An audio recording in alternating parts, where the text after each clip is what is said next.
Businessman Opinion. Mitra bisnis, penerimaan negara bukan pajak atau PNBP tahun ini dipastikan tidak mencapai target. Kemenku memprediksi penerimaan negara bukan dari pajak itu hanya 92% dari target karena adanya peralihan dividen BUMN yang tadinya masuk ke APBN. Jadinya sekarang masuk ke BPI Danantara yang katanya mau kembali diinvestasikan untuk mendapat keuntungan lagi. Tahun ini dana yang masuk ke Danantara dari dividen BUMN itu mencapai 80 triliun rupiah. Nah, apa komentar Anda mengenai berkurangnya penerimaan negara karena dimasukkan ke Danantara yang katanya akan diputerin lagi untuk mendapat keuntungan ini? Silakan mitra bisnis. Apa komentar Anda? Di 633-9160 atau WhatsApp call di 0816-924-924. Komentar saya, ya benahi dulu tuh udah tentara lah. Tentara kan lembaga baru. Jangan dicampur adukan begitu. Jadi kerugian dulu. Kalau mau merugi lagi, ntar rakyat lagi yang dibebankan, gitu aja. Kalau menurut saya ya kalau nggak cukup ya dipotong gaji mereka gitu loh, pejabatnya gitu loh. Kan itu kan kayak anggaran-anggaran buat pendidikan, kesehatan dan lain-lain. Kalau misalnya sampai nggak cukup, kita disuruh kurangin, kayak itu makan bergizi kan dikurangin terus tuh dari 20.000 kurang. Loh, kenapa gaji mereka nggak dikurangin juga gitu loh?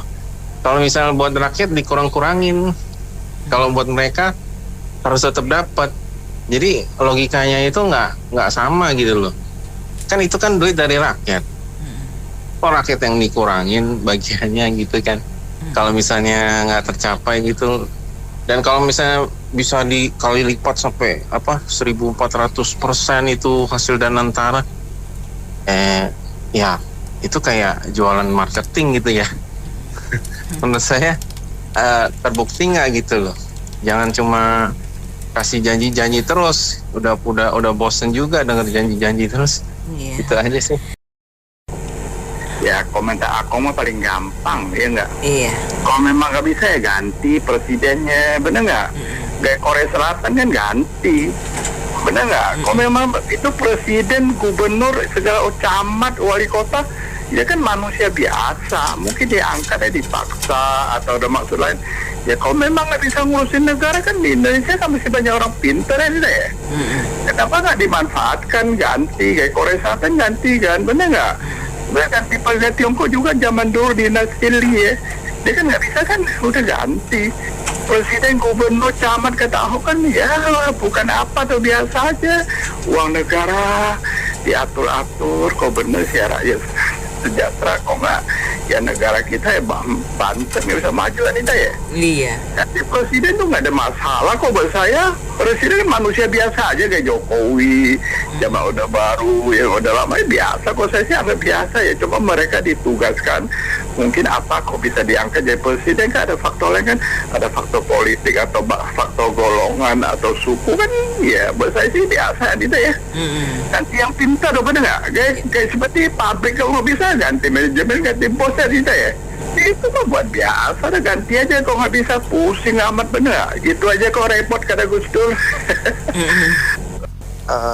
Sudah warga masyarakat itu kan sangat pesimis ya. Pasar tradisional masih ada singkong, masih ada kentang, masih ada jagung. Jadi lampu masih nyala, listrik sama air masih ngalir. Jadi menurut saya ini kan negara membentuk Danantara, lalu dana 80 triliun dividen itu dialihkan ke situ. Kemarin Danantara baru injek dana lagi ke Garuda sekian triliun ya Pak ya.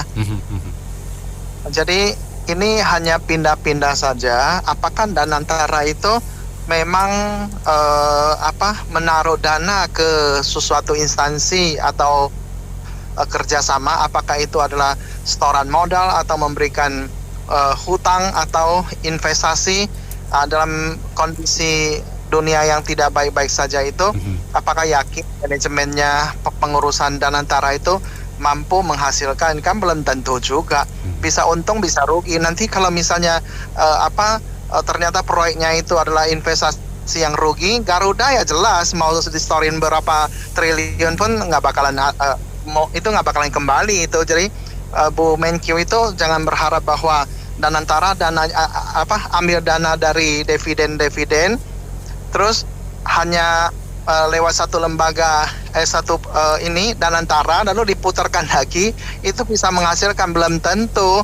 Banyak juga komentar yang menyampaikan bahwa sesuatu bisnis kan tidak segitu gampang ya untuk menghasilkan laba.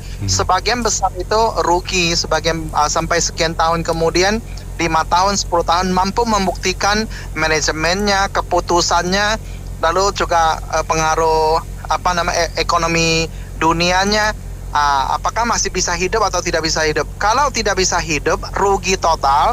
Ya, pejabat kan tidak punya tanggung jawab untuk mengembalikan atau bertanggung jawab sesuatu yang nggak ada, karena makanya dia punya undang-undang itu membebaskan mereka itu dari hanya direktur, komisaris seperti PT begitu. Rugi perusahaan aja, bukan jaminan mereka. Jadi menurut saya ini coba sih boleh coba, tetapi jangan terlalu berharap besar lah, menurut saya begitu. Jadi PNBP-nya itu menurun, ya jelas karena kondisi juga tidak bagus, pajak-pajak dinaikin. Jadi juga pemerintah juga terus mencari celah-celah, item-item perluasan pemungutan pajak dan lain sebagainya. Menurut saya tahun ini kelihatannya sih kurang begitu baik-baik saja. Demikian, terima kasih. Wah, saya setuju sekali dengan itu analisa Bapak sebelumnya ini. Kita tahu Danantara itu dapat dana kan dari dividen perusahaan BUMN seperti perbankan dan sebagainya. Dan katanya mau diputarkan supaya dapat hasil yang lebih banyak. Tapi ternyata untuk nutupin Garuda tadi disebutkan, ya itu kan menggarami air laut kayaknya. Dan yang kedua itu kalau suatu perusahaan dapat duitnya itu gampang banget, tiba dari atas gitu aja, ngambil dari BUMN gitu. Kira-kira para pejabat petingginya itu mau bersikap bagaimana terhadap dana ini? Lain hanya kalau Danantara diberi modal kecil, dites, menghasilkan ternyata, oke, saya kasih tambah. Ini ujung-ujung aja dapat 80 triliun, sebentar lagi berapa. Kira-kira gimana pejabat melihat dana yang mudah begini? Silakan dijawab. Terima kasih. Iya. By the way, itu duitnya puterin ke kantong gua dong, bro. Gua juga mau kali. Ini sama kita ternyata. Masya Allah. Oke, gimana Bang Tony, gimana? Bung Sri lagi curhat, katanya duit gue diambil sama Danantara gitu katanya. Jadi pro dan kontra Danantara ini ada yang pro, ada yang kontra. Gua sendiri bisa pro dan bisa kontra, tapi lebih banyak kontranya. Kenapa? Kenapa nih ya? Track record governance kita buruk. Oke. Politically control semua secara faktual terjadi di Indonesia. Jadi kalau gue lihat Danantara sangat beresiko. Sama seperti 1MDB, skandal korupsi dan cuci uang jelas. Bisa pro, bisa kontra. Gue juga bilang di atas itu CEO-nya ada di Panama Paper sama ada nepotisme. Tapi gue dibantah, katanya kasih kesempatan nepotisme. Singapura juga ada ada korupsi. Cina juga ada korupsi. Hello, gue mau ngomong ya enggak. Tapi penegakan hukumnya gimana? Kan gitu ya enggak, bro? Enggak. Yang kalau rakyat lihat Pak Prabowo tuh jalanin dulu undang-undang anti korupsi, perampasan aset duluan, baru Danantara, mungkin rakyat akan percaya. Betul nggak, bro? Iya. Yang sekarang dibalik logikanya, kita seolah-olah gini, bro, Ben.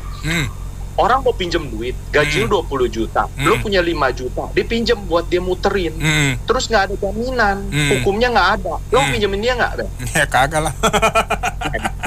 Logikanya kan begitu. Tapi kan gue bilang, kita kental sama budaya korupsi, sistem hukumnya lemah, akuntabilitas anggaran juga lemah. Jadi rakyat khawatir boleh nggak? Boleh nih, ya nggak?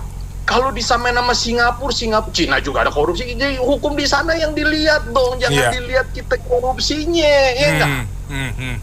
Ya kok sekarang gini, lu lihat mantan Presiden Korsel yang bantu mantunya kerja di maskapai penerbangan. Iya.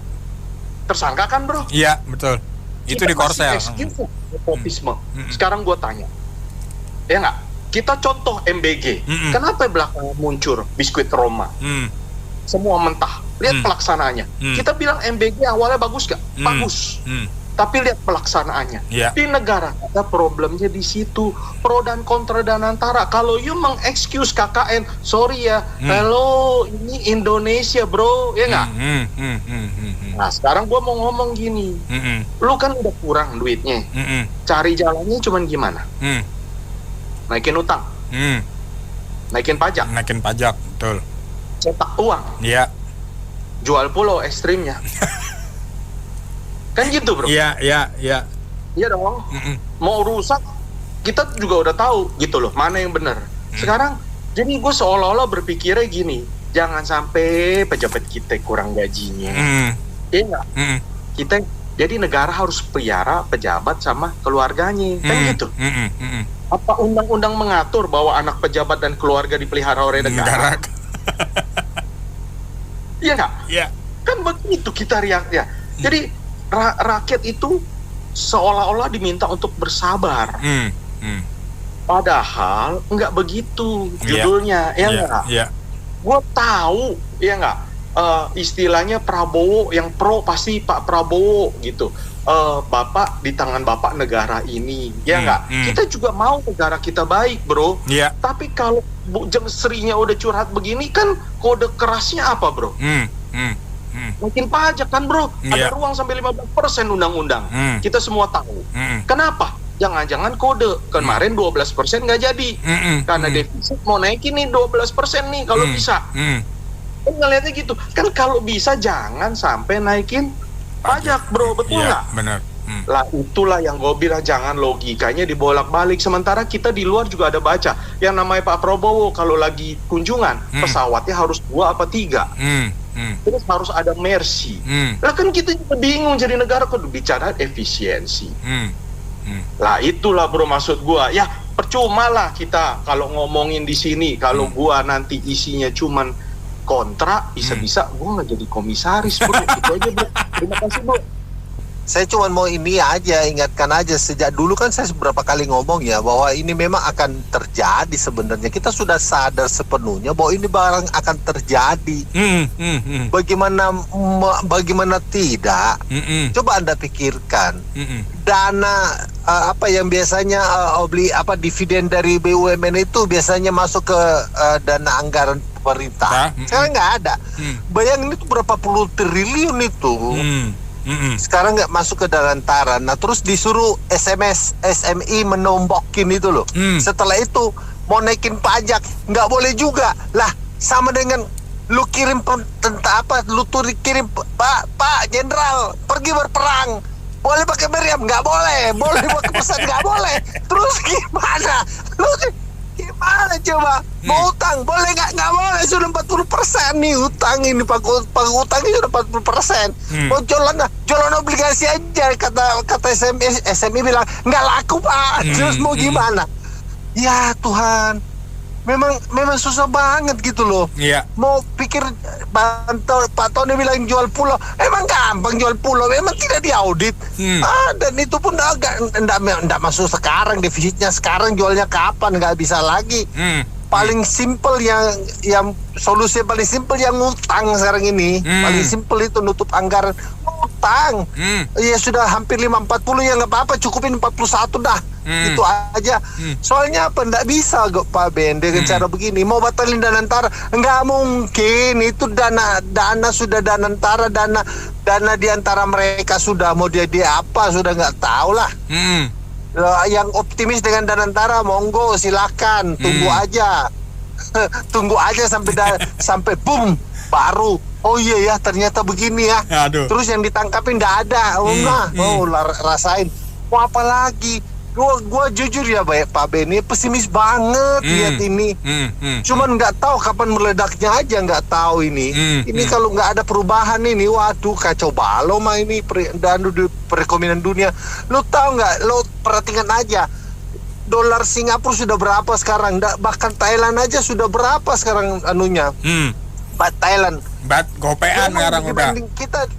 Dibanding dolar kita tidak bergerak, dibandingin kita tidak bergerak. Karena mana utangnya mereka juga banyak. Iya, tapi kita ini uang kita ini tidak ada harganya juga sekarang ini. Kacau balau ekonomi ini. Lah, optimisme nggak ada, Pak. Wah, parah banget ini. Aduh. Ya sudah, saya cuma berharap Pak Beni yang jadi presiden. Ibu nggak ngerti nih sebenarnya Danantara dividen BUMN masuk ke Danantara ya. Iya. Jadi kalau Ibu mau nanya nih, kalau misalnya yang suka beli surat utang negara tuh bagaimana statusnya? Masuk tuh ke situ tuh? Ya enggak, Bu. Dividen BUMN kan beda, Bu. Oh, oke. Nah, sekarang gini, intinya kan pengertiannya, pernyataannya kan katanya kurang ya. Jadi kurang kan karena masuk ke Danantara kan. Itu sih bagaimana ya? Itu ilmu apa ya? Ilmu dibilang ilmu matematika juga kan pengertiannya kalau misalnya kayak 5 dikurangin 3 gitu kan. Masa jadi 16 sih, Beni? Ya nggak mungkin ya, pasti kan kurang ya enggak? Karena kan ke sana arahnya kan, dananya kan pindah ke sana. Terus katanya oke, buat diputar lagi kan, diinvestasikan kan.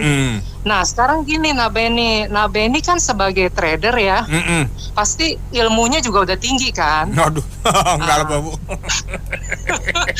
Nah selalu profit nggak? Nggak terus-terusan profit Bu. Ada juga jebloknya. Sekarang gini.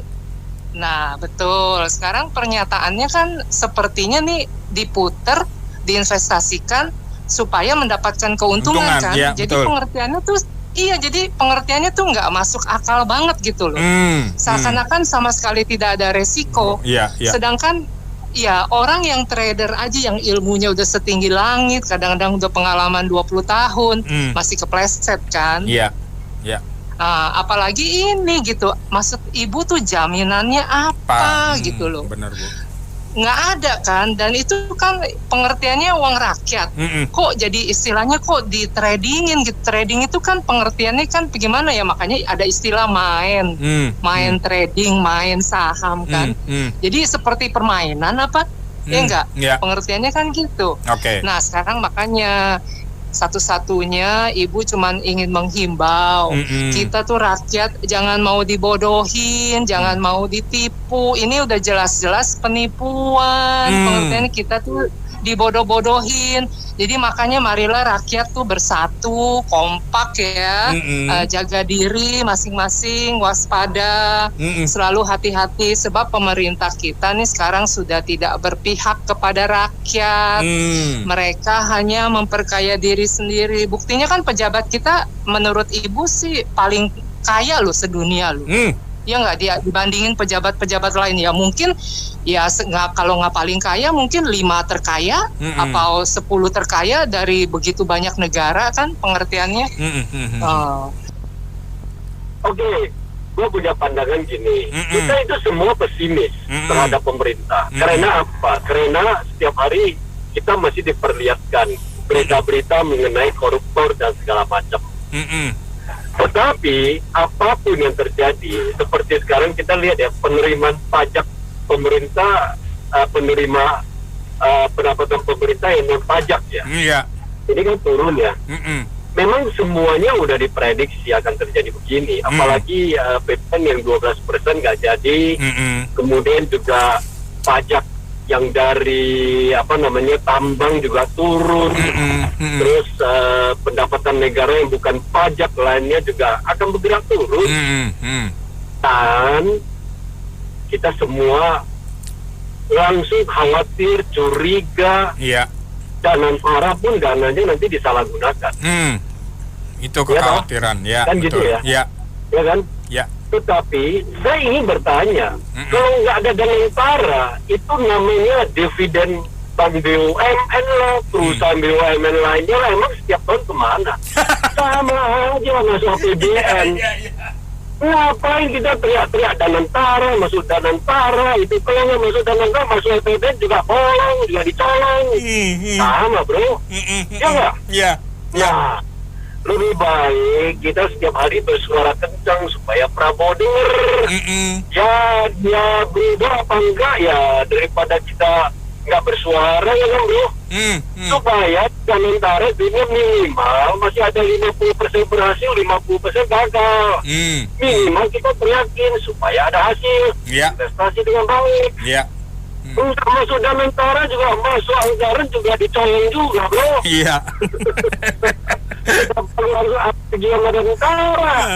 Jadi yang penting kebocoran dulu diperbaiki di mana-mana gitu, jangan sampai bocor.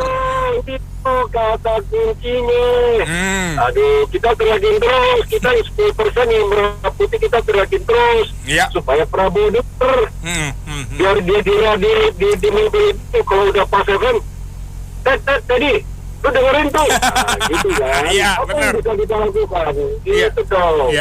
Nah, hari ini pun menurut gua ada satu kabar yang lumayan baik. Prabowo udah ngomong ya. Dia lagi di mana sih? Di Afrika atau di mana ya sekarang? Sekarang lagi di Prancis ya? Di Prancis ya. Lagi di Prancis dia. Dia itu ya. Betul. Lagi dengerin Pas FM di Prancis pastinya. Betul. Dia udah ngomong izinkan rumah sakit asing buka, universitas asing juga buka di Indonesia. Itu bagus, itu bagus dong. Rumah sakit asing harus diizinkan, kasih izin masuk. Dia bersaing dengan rumah sakit lokal yang ngawur itu segala macam, itu yang mahal sekali.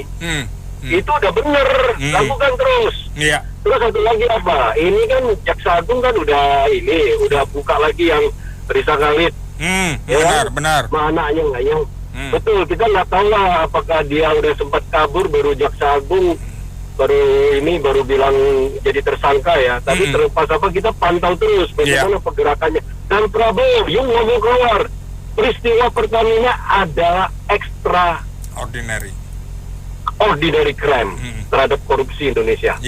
Jatuhkan hukuman seberat-beratnya, kalau perlu hukuman mati terhadap tersangka apabila pengadilan bisa membuktikan. Jangan hanya Harvey Muiz lu ngomong 6 tahun jadi 20 tahun. Ini juga kita mau dengar. Jaksa Agung serius, minimal Pertamina cuy. Jelas nih, uang gede nih. Prabowo, you bikin dong statement terhadap kasus korupsi ini. Jangan lu ikut hanya urusannya Harvey Muiz, yang itu mah championnya aja. Pala-palanya entah lagi senang-senang juga itu bro. Kita lihat dong yang ini. Jadi saya pikir terhadap Danantara oke lah, kita pantau terus, kita bersuara terus. Sampai Pas FM bagaimana lebih memanfaatkan lagi BO untuk kepentingan Indonesia, kemajuan negara. Setuju Pak. Untuk kepentingan keadilan di masyarakat, di rakyat.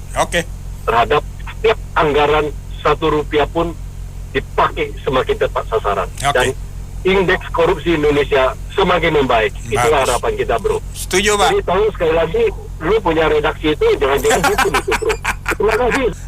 Ya Bang Benny, kalau saya sih ya supaya kita semua tegak kepala, minum puse semua. Itu apa ya? Yang pertama tadi yang ngina-ngina Bang Benny juga suruh minum puse aja. Aduh mantap itu, mantap Bapak, mantap. Ini gimana Pak? Duitnya diputar di Danantara nih Pak, duit negara. Ya kita lihat dulu, kita masih beberapa waktu, mana ada sih usaha langsung dalam satu kayak sihir gitu. Nah sekali putaran terus langsung dapat untung gitu ya. Iya, memang trading. Kalau mau trading ya Bang Benny aja suruh yang jalanin. Karena ahlinya trading Bang Benny. Aduh, ampun suhu. Jadi supaya untungnya tegak terus ya pakai pulsa. Nah itu dia, makanya saya bilang ini orang pada komplain-komplain, orang baru jalan sebentar, mana ada kayak sihir kayak gini untuk usaha. Jadi ya udah kita wait and see gitu aja. Ini kalau kita dengerin dari Pak Jokowi kan kekayaan alam yang dikelola asing sekarang dikelola sama Pertamina. Jadi kan Pertamina kan setorannya besar karena kan sumur-sumur minyak yang dulu dikelola PNTP yang di Riau itu kan udah dikasih Pertamina. Tapi kenapa Pertamina setorannya masih kecil? Itu pada kemana uangnya? Kan belum nanti ada pabrik emas di Gresik. Kan itu mestinya pendapatan negara kan tambah banyak gitu. Iya. Kan negara Indonesia katanya kekayaan alamnya banyak. Masa cuma 80 triliun dari BUMN kan? Nah, itu kan harus diselidiki, jangan pajak rakyat jadi kejar-kejar terus. Kasihan masih. Jeng Sri lagi ini ya, apa? Lagi curhat. Siapa? Jeng Sri Mulyani. Jeng Sri Mulyani yang lagi curhat, bener. Lagi curhat. Iya. Gua diambil 80 triliun. Lah yang ngambil kan, yang siapa yang ngambil ya kan? Yang ngambil tetangga sebelah gitu mungkin. Jadi katanya gini, harusnya itu kan duit gua kan gitu ya, men. Kok tiba-tiba diambil? Ya tanya bosnya lah, kan gitu. Kan dari awal juga udah tahu pasti akan seperti ini gitu loh. Nah itu dia, Mer. Saya cuma ngelihat perencanaannya entah itu matang atau enggak. Kan kita terbiasa ngomong duluan, mikir belakangan, Mer. Contohnya gini, pertumbuhan 8%, itu kan ngomong duluan, mikir belakangan. Waktu mikir nggak mungkin terrealisasi, ya nggak sampai ketemu bulannya ada 2 juga. Kalau kayak begini pengelolaan negara mau 8% juga nggak mungkin kan gitu, men. Jadi kalau dibilang ngomong di depan, mikir belakangan, nah itu kan udah ciri khas negara kita, men. Gimana sih? Jadi saya bilang Bu Sri, kalau kurang minta sama bosnya. Kan bosnya yang bikin skenario ini. Dari Pak Jainal kan juga udah ngomong, jangan majakin rakyat, ya nggak? Yang salah kan itu. Yang situ harusnya duitnya memang udah masuk, kok situ ambil, enak amat ya nggak, ya Mer ya? Ya duitnya enak amat, tinggal main comot 80-90 triliun, lu pikir 80.000. Inilah pengelolaan negara kok ya amburadul begini. Kalau masalah pro kontra dan antara kita ngotot-ngototan nanti udah bisa, ya nggak, yang pro sama yang kontra, ya nggak, betul nggak, Mer? Iya. Tapi kalau kayak begini lo cara kelolanya, sorry itu sih, ya nggak, masa ujungnya lu mau naikin PPN lagi kah? Kan gitu, Mer. Seuzannya warga ya. Iya, Mary kan ketawa aja kalau cuman begitu cara ngelola negara. Even Mary jadi presiden juga bisa, Mer, gitu aja, Mer. Terima kasih. Sebenarnya ini kan sudah terduga sejak awal kan, bahwa memang akan mengalami penerimaan negara ini kemungkinan tidak bisa mencukupi pasti anggaran belanja. Iya. Ya, apalagi kan ya Danantara itu menyerap besar banget tuh dana-dana profit dari BUMN itu kan banyak, dividennya dialihkan ke Danantara kan. Otomatis penerimaan negara akan berkurang. Nah, kemarin itu kan sempat ada keinginan untuk menaikkan pajak pajak belanja untuk 12% itu kan, tapi kan akhirnya dibatalin kan. Nah, dibatalin. Nah, tapi kembali lagi untuk situasi saat ini, apalagi dalam kondisi ekonomi seperti ini, memang susah banget tuh Departemen Keuangan ini untuk mendapatkan atau menutupi defisit anggaran ini, kecuali dengan utang atau meningkatkan pajak. Nah, bisa sih ada beberapa pos-pos anggaran yang bisa ditingkatkan, termasuk ekspor ya. Ekspor itu ditingkatkan ekspornya, diversifikasi dari bahan-bahan. Tapi kan itu semua butuh waktu, nggak bisa dalam sekejap mata langsung meningkat. Kecuali kalau tiba-tiba ada booming batu bara atau mineral apa semua itu ya, bisa ada nikel apa semua booming, tiba-tiba harganya naik dan ekspornya meningkat, maka benar-benar negara naik. Tapi itu kan ya situasi sekarang juga tidak memungkinkan, karena nyatanya di orang negara lain juga kesulitan juga. Sehingga alternatifnya cuma dua menurut saya untuk menutupi defisit ini. Kan tidak mungkin Danantara dibatalin, itu nggak mungkin banget. Itu program Bapak Presiden yang sangat diandalkan, walaupun nanti peruntukannya masih bertanya-tanya, tapi ya untuk membatalkannya agak sulit ya. Cuman sekarang pemikirannya menaikkan pajak nggak? Atau utang lagi ke luar negeri, meningkatkan utang, meningkatkan keluarin obligasi yang banyak, tapi obligasi sekarang itu kurang laku juga. Jadi ya alternatifnya ya ngutang lagi ke luar negeri. Sedangkan pagu kredit kita sudah 40%-an. Waduh, pusing banget. Nah, menurut saya ini memang PR terutama bagi Presiden Presiden kita Prabowo, bahwa ini masalah di Departemen Keuangan bukan hanya problem Departemen Keuangan, tapi merupakan problem pemerintahan. Sehingga jangan jor-joran lagi subsidi ini, subsidi itu, segala macam subsidi mau dilakukan, subsidi listrik, semua subsidi mau dilakukan. Ya enggak kuat anggarannya, dari mana duitnya subsidi melulu? Mana menterinya banyak lagi kan? Nah itu harus menjadi PR bagi Presiden kita. Jangan dianggap bahwa ini Departemen Keuangan bisa simsalabim menghasilkan duit banyak. Saya kira harus dipikirkan juga tuh. Menurut saya sih idealnya ya rombak kabinet. Rombak kabinet, kemudian diciutkan lagi tuh, jangan anggarannya bisa dirampingkan lagi untuk next years. Untuk tahun ini ya sudahlah, pasti defisit sudah, tinggal cari utangnya mau kemana, itu aja. Terima kasih ya. Terima kasih Pak Audi. Ya, kalau menurut saya sih pemerintah itu terlalu berani mengambil keputusan ya pada saat dia menerbitkan Danantara. Apalagi sekarang Danantara sudah jalan, sudah terlanjur basah ya kan. Kemudian jadi dana disuntikan ke Danantara itu kan sebenarnya dana yang bisa diputar ulang melalui cara yang lebih baik, kan. Jadi bagi Danantara ini ditanam di sebuah, maksudnya dana itu dana yang dari lain itu ditanam ke Danantara itu kayak semacam kita nanam bibit ke lahan tandus yang belum tahu nanti nih apakah akan tumbuh bagus, apakah akan mati gitu. Karena kan ini baru pertama jalan nih Mbak. Baru pertama jalan, tapi yang gelontorkan dana sekitar berapa, total 80 triliun. Itu luar biasa Mbak.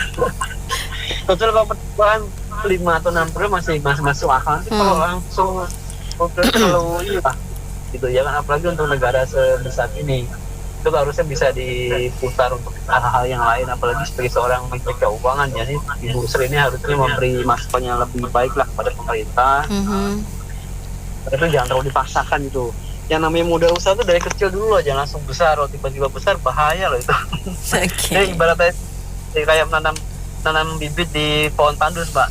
Kalau bisa hidup aja, wah itu ya masih bisa hidup aja, syukur loh. Kalau mati nanti banyak banyak korupsi gitu. Pak Anton, selamat siang. Halo. Ya, selamat siang Pak Anton. Halo, iya.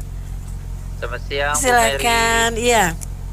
Ya, Bu Mary, kalau saya sih berasumsi gini ya, kalau itu modalnya Danantara dibikin di awal itu kalau nggak salah saya ya, itu 1 triliun US dollar loh. 1 triliun US dollar. Nah kalau cuma masukin modal 8% dari APBN kan nggak seberapa, Bu. Iya kan, katanya dividennya terisi 8% apa berapa ya tadi saya dengar ya.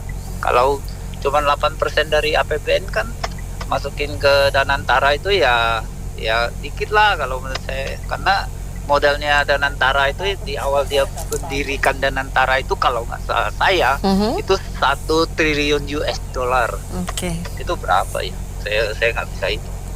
Jadi 16.000 triliun ya itu. Jadi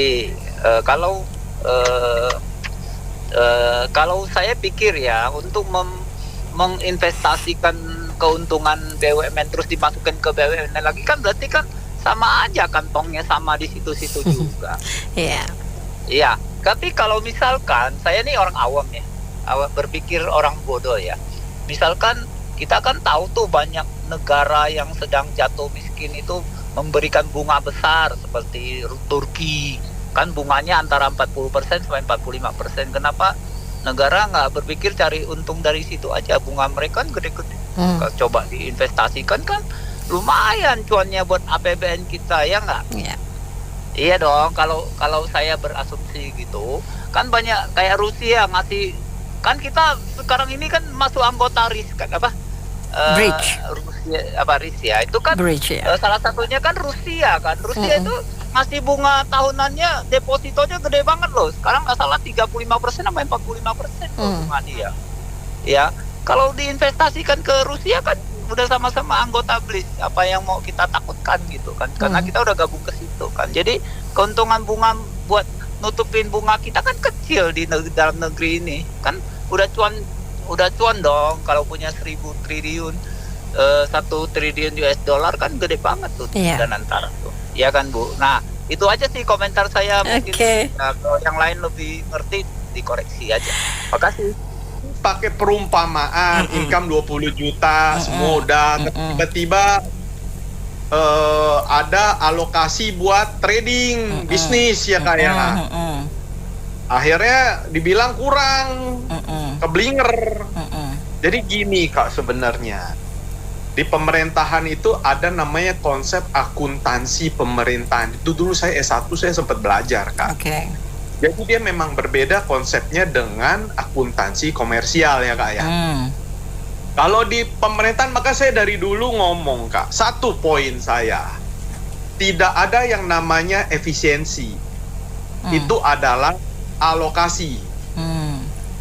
Itu udah jelas. Karena di akuntansi pemerintahan begitu, dia sudah mengalokasikan pos-pos anggaran. Koreksi saya kalau ada dosen atau APEM, saya bilang APEM ya, akuntansi pemerintahan ya Kak ya. Karena saya belajar itu dulu begitu di S1. Jadi yang namanya pengalokasian itu udah fix. Dia geser Kak. Bukan efisiensi jadinya. Terus kedua, Danantara dari dulu saya juga bilang dia bukan SWF buat saya. Karena dia ngambil dari APBN yang notabene pajak rakyat Kak. Itu udah dua ngaco menurut saya. Boleh ada opini bantah monggo. Tetapi statementnya Bu Sri betul tadi yang Profesor Andreas ngomong. Seharusnya dia bilang apa? Pendapatan yang dipisahkan. Karena itu clear bahwa dividen itu adalah income yang memang diterima tetapi tidak masuk APBN Kak. Dia masuknya ke Danantara. Jadi analoginya Pak Andreas di akuntansi komersial memang bener Kak. Sekarang gua ada duit 20, udah bayar spending semua. Terus tiba-tiba jangan kata 20 deh, gue terima 20 sama deh gitu Kak. Tapi 5 jutanya gue sisihin keluar, terus dibilang defisit, kan ngaco. Memang ngaco Kak. Secara konsep ngaco.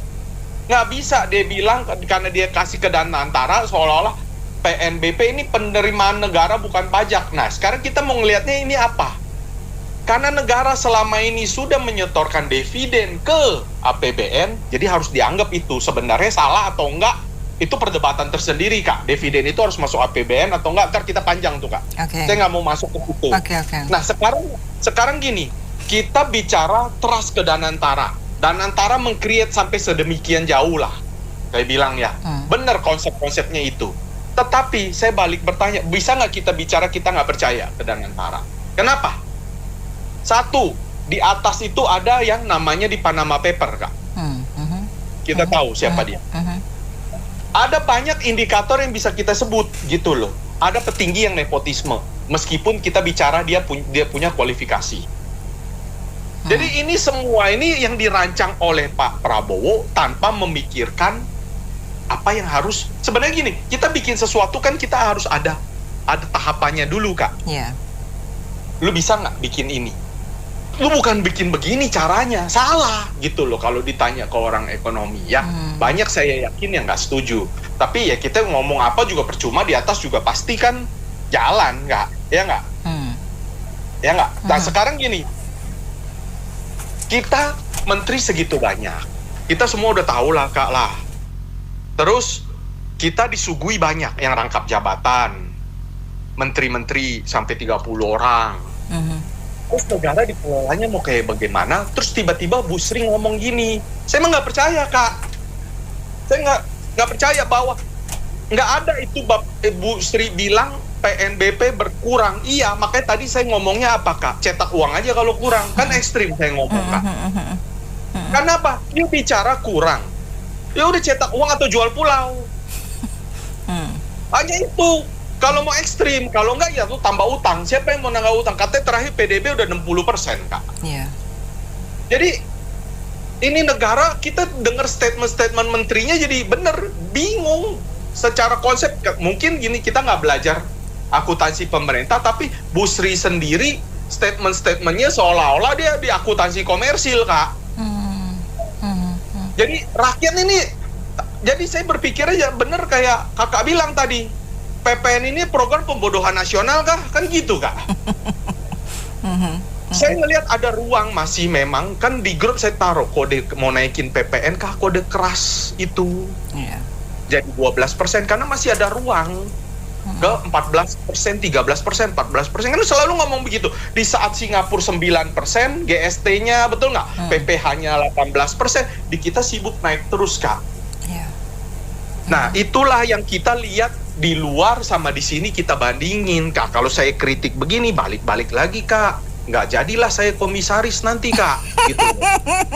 Dia punya hidden agenda rupanya.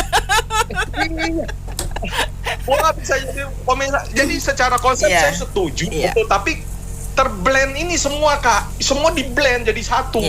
Statementnya ngaco. Harusnya Bu Sri bilang, saya kekurangan, bukan defisit itu tuh ada urusannya sama defisit ibu gitu loh. Itu Kak yang bisa saya tambahin. Maaf ya Pak Andreas, keterbatasan saya.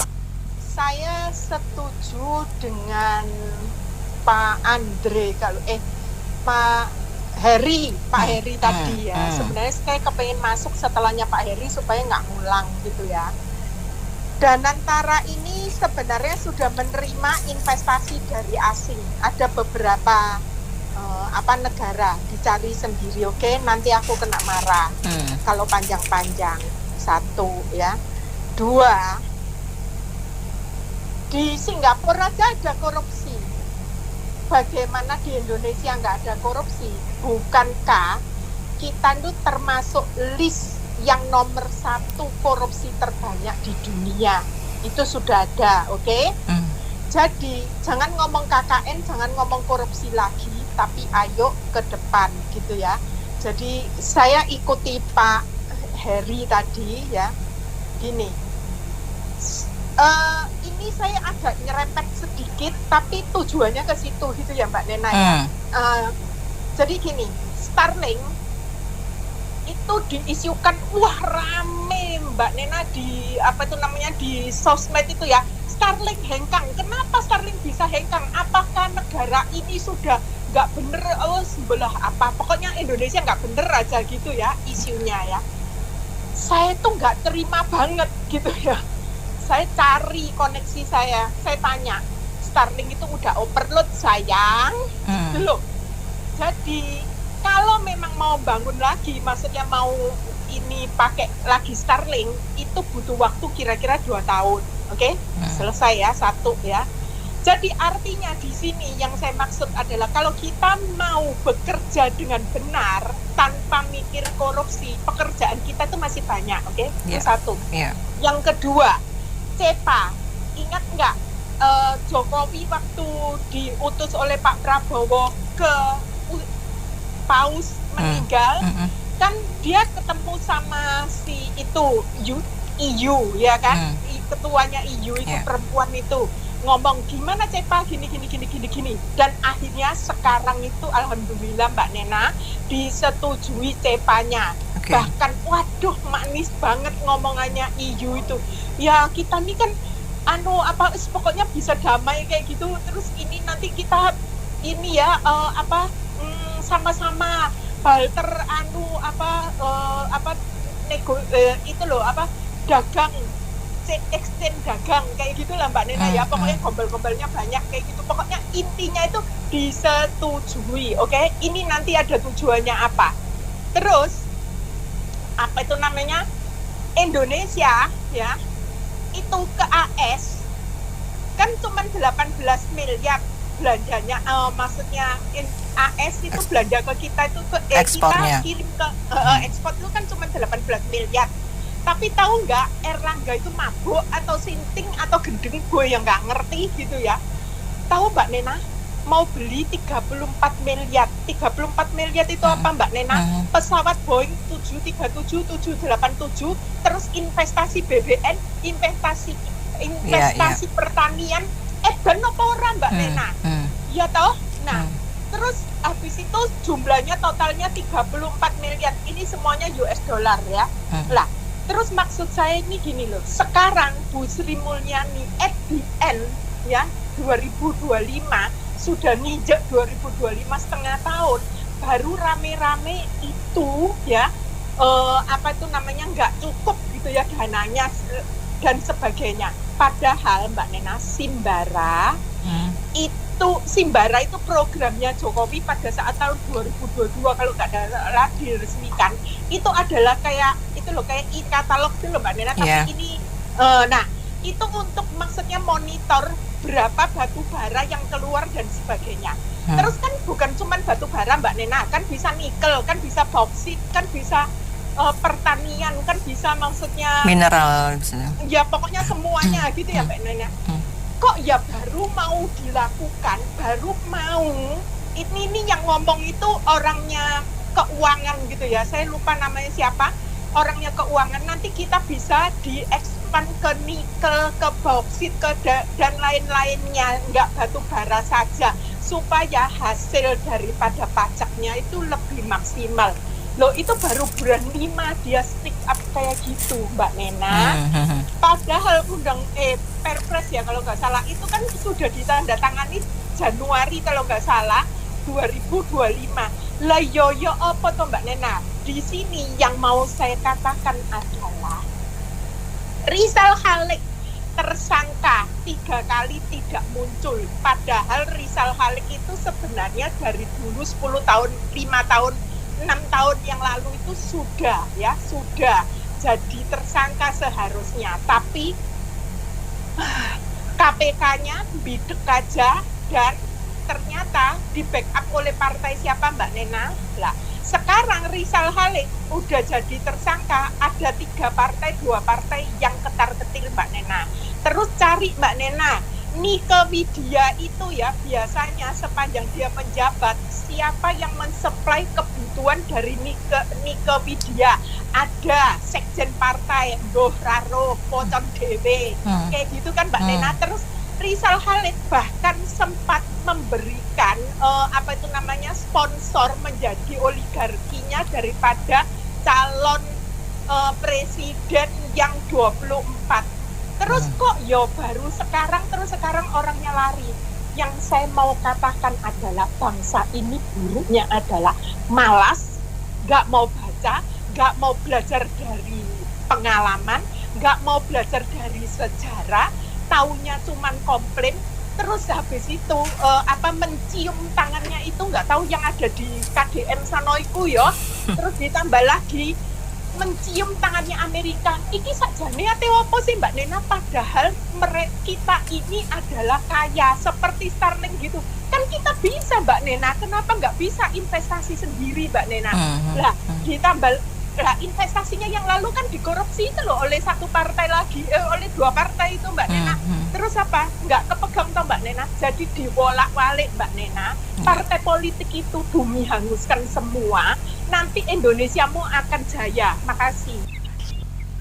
Apalagi nih Mbak Sri ini, sebenarnya nggak terlalu jelek sih, karena mungkin banyak rakyat yang teriak-teriak.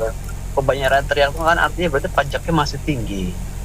Kecuali kalau nggak teriak berarti pajaknya rendah, mungkin negara bisa teriak. Gantian lah salah satu, kalau nggak negara, rakyat yang teriak itu aja sih indikatornya pajak menerima tinggi atau rendah. Jadi nggak usah pakai berdasarkan data rata-rata penerimaan tahun lalu, penerimaan sekarang tuh saya bilang kayak semacam data yang cuma buat alasan aja. Indikator aslinya itu yang teriak rakyat atau negara, udah gitu aja. Yang teriak berarti pajaknya tinggi, tapi kalau yang teriak negara pajaknya rendah. Gitu ya, tergantung siapa yang berteriak yo. Cara gampang menandakan yang diterima negara itu banyak atau sedikit, gitu aja sih. Barat kalau ibu rumah tangga kan ada bapaknya dan ibunya kan, ibunya yang terima duit untuk apa, belanja, tapi bapaknya pakai belanja itu buat main saham gitu kan, yaitu Danantara itu kan. Terus kemudian ibunya bilang, wah buat belanja itu duitnya udah nggak ada, udah habis, kurang gitu kan, harus cari pendapatan lagi. Ya salahnya siapa jadinya itu kan? Jadi harusnya kan kompak. Kemudian kan kalau dibilang pajak berkurang, itu kan artinya menandakan apa, rakyat kurang trust kan dengan apa yang dilakukan pemerintah kan. Kalau trust kan berbondong-bondong itu dengan naik dengan sendirinya kan. Anda kan yang kritik-kritik itu mestinya maklum, ya. Kalau saya Pak Prabowo, saya akan jawab. Waktu kampanye kan saya bilang, saya 20 tahun nggak dapat akses perbankan. Saya setengah mati, ya. Jadi maklumilah, saya 3 kali maju gagal melulu ya. Udah habis berapa T itu saya kan. Jadi saya menjabat ya jangan 100 hari lah, mungkin ya 3 tahun lah ya. Saya nikmati dulu. Tunggu, aku tambah. Quote unquote, ini celoteh Pak Prabowo, ya kan? Ini Bapak ini dikasih keterangan dulu. Tanggung jawab, lempar tanggung jawab. Pas FM. Dikasih keterangan dulu dong, kan Papa lagi ngomongin itu. Ini, terus lanjut. Kayak Benny ini ngomong, saya tidak bertanggung jawab ya atas rekomendasi ini. Tanggung jawab masing-masing. Disclaimer ya. Disclaimer. Ya boleh lah disclaimer ya. Kita ngomongkan atas nama kita sendiri. Kita rakyat kok berhak ngomong kan. Itulah, jadi Anda mesti paham. Saya kan udah susah ini ya. Saya kalau mau tegas semua, itu akan kacau balau. Bukan dunia ya, maksudnya perpolitikan kita ini akan kacau balau. Anda juga akan ketimpa masalah ya, dunia bisnis segala macam, pendidikan. Saya kalau keras tegas itu semua dibabat, bisa runtuh ini negara. Pemerintah nggak bisa jalan karena sudah saking banyaknya yang tanda kutip ya yang nggak benar. Gimana mau jalankan pemerintah? Jadi saya berusaha memperpanjang napas mereka, kasihlah ya. Jadi jangan aneh, itu mafia minyak berulang ya. Jadi mafia minyak dulu kan sudah heboh tuh ya, si Risa Khalid itu.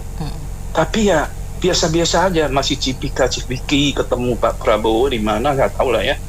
Kemudian tahu-tahu ada berita anaknya yang keciduk.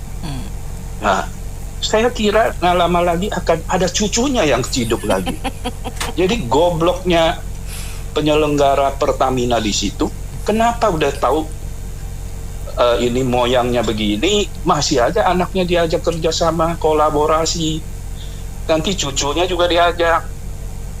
Kalau di Cina dulu itu kalau ada satu pejabat yang melakukan kesalahan, berkhianat, itu 7 keluarga atau 9 keluarga tuh dibasmi, nggak ada yang boleh menjabat pemerintah lagi. Itu masalahnya, karena ini berulang. Mungkin ya karena pejabat di pemerintahan pikir ajak siapa ya, susah, yang pintar cuma dia, ya ajak lagi aja anaknya, bapaknya udah ketahuan, anaknya deh, nanti anaknya nggak ada, cucunya. Jadi begitu aja terus, dikerok habis. Danantara, oke. Danantara kan sudah tahu ya, waktu dibikin itu dividennya akan dialihkan ke BUMN. Jadi pendapatan negara ya berkurang. Itu konsekuensi dari situ. Ya. Kemudian nanti juga habis ini ada koperasi merah putih. Ya, mesti disuntik modal toh. Nggak ada modal juga bangun gedung atau sewa tempat kan juga duit. Sewa pegawai juga duit. Habis ini ada sekolah Garuda. Ya, sekolah gratis yang boarding, itu juga ada duit. Habis ini apalagi pejabat minta naikkan anggaran karena nggak bisa kerja, ya, karena biasanya mesti naik ini ya, naik Garuda bisnis, sekarang mau diturunin, nggak bisa dong, ya nggak fair dong. Kenapa dulu boleh sekarang nggak boleh? Saya nggak mau kerja lah, nggak bisa kerja, ya. Jadi hal-hal semacam itu mengsandera jalannya pemerintahan, ya. Nah, kalau saya genjot di kolega-kolega saya atau bawahan saya, itu akan tidak efektif pemerintah ini. Mungkin saya ngomong mereka bantah, nggak bisa Pak, nggak bisa kerja. Apalagi DPR situ ya, sama. Jadi yang paling gampang adalah rakyat, ya. Jadi Anda ini yang ngomong di sini akan saya tambah bebankan pajak, ya, kutipan-kutipan, ya, tagihan-tagihan. Jadi bersabarlah, ya. Siap-siap ya, gitu. Suruh siap-siap. Mudah-mudahan ya keadaan gini tidak lama berlangsung, ya. Amin. Dan jangan harap itu penegakan hukum akan tegak, ya. Kadang dia ngomongnya tegak tapi nggak lama lemes, tegak lemas. Saya memikirkan ini kelihatannya ya Pak Prabowo lagi melakukan fine tuning atau turnaround dari sistem perekonomian kita. Selama ini ekonomi kita ini lebih cenderung kepada kapitalistik, ekonomi pasar. Nah, apakah sampai saat ini, selama ini itu berhasil? Iya dan tidak.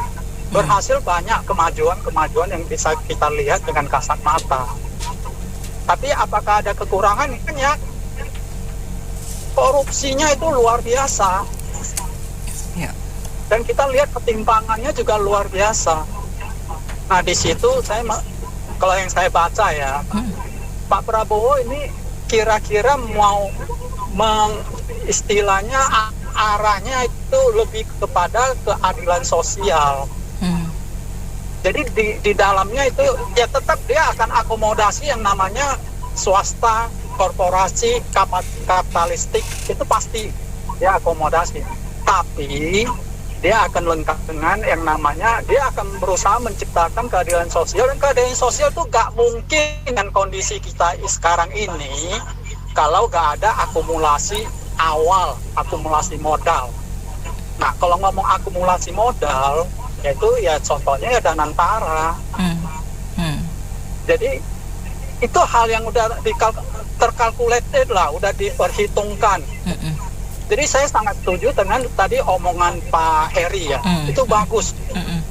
Jadi memang ya kita harus sadar bahwa untuk merubah arahnya itu ya mesti ya berakit-rakit dahulu, bersakit-sakit dahulu. Iya. Ini kondisi kita ini agak kritikal karena kita sebenarnya kekurangan waktu. Nah, supaya untuk cepat dapatkan dana itu sebenarnya ya Danantara itu investasi ya. Kita lihat ya, contohnya ya. Danantara itu invest di TPIA. Prayogo Pangestu punya itu. Kita tahu nggak cuan itu waktu itu berapa kali lipat itunya? 200 perak sekarang itu 14.000 loh. Coba hitung berapa kali itu. Misalnya kalau Danantara bisa dapat berlipat-lipat seperti itu, gak usah sampai ratusan kali lah, 10 kali aja cukup nggak untuk membiayai yang kekurangan kita selama ini? Itu belasan triliun loh, belasan ribu triliun Danantara. APBN kita itu sekitar 3.600, 3.800 triliun. Jadi itu luar biasa sekali. Nah, itu sisi yang mesti kita lihat, ya kan? Nah, kita ngomong keadilan sosial itu lakukanlah. Kalau dulu zaman Jokowi ada namanya dana desa, satu desa 1 miliar. Dana yang ke daerah-daerah yang akhirnya sempat ramai juga, dijadiin mungkin ke bank aja.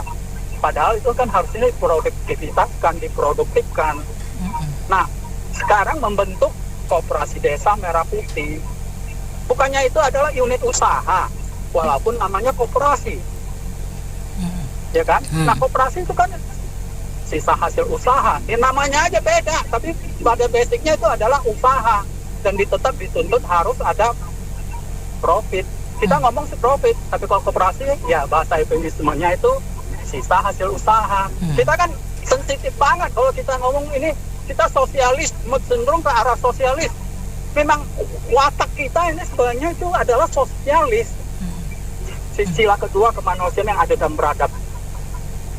Loh, keadilannya itu loh, keadilan sosial bagi seluruh rakyat Indonesia, sila kelima. Loh, di dalamnya ada 2 sila loh, ya kan? Itu bahwa kita bahwa kita itu berbeda, bahwa kita perlu menciptakan keadilan sosial karena banyak yang berbeda-beda ini. Itu loh, makanya ada sila persatuan misalnya kayak gitu, dan seterusnya. Tetap kita menempatkan ketuhanan yang paling tinggi, tapi bukan satu agama. Nah, ini banyak lah. Tapi menurut saya ini adalah semacam